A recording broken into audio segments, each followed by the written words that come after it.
Kelsey. Well, this morning we've been talking about all the different ways to try and help yourself to prevent yourself from having a stroke. Well, we've been talking about that because May is National Stroke Awareness Month. And Bakari Savage is joining us again from Brookwood Baptist Medical Center, where now he's talking to professionals about the recovery process. Bakari? Hey, good morning, Russell. And to do that, we are actually in a rehab where one of the patients we're going to talk to, Miss Sue Kelly, this is she spent her rehab. But first, we introduced you to Dr. Sharma. We talked about ways to prevent it.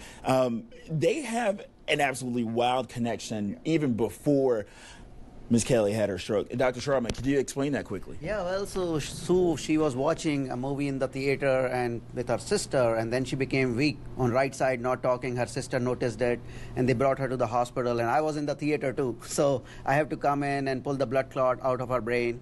And as soon as we pulled the blood clot out, she started moving her arms, started talking, but she still needed some rehab.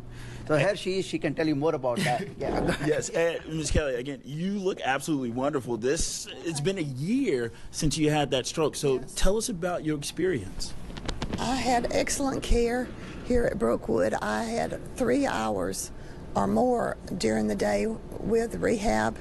I worked in the gym for an hour, and then I would have speech therapy here, and then I would have occupational therapy later.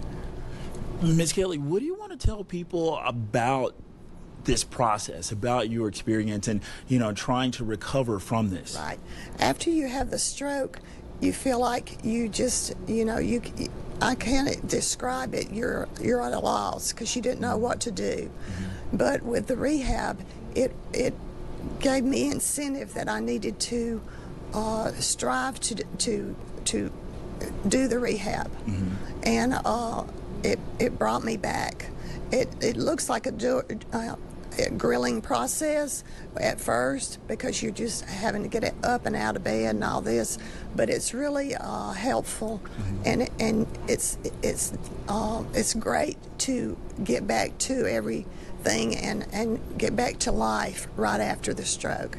Got it. And as we wrap up, Ms. Kelly, did you have any warning signs or symptoms or any lifestyle habits that would have led to this? No, I don't think so. I went to work that day, perfectly normal. I left at 12, met my sister at the theater. I got popcorn and candy.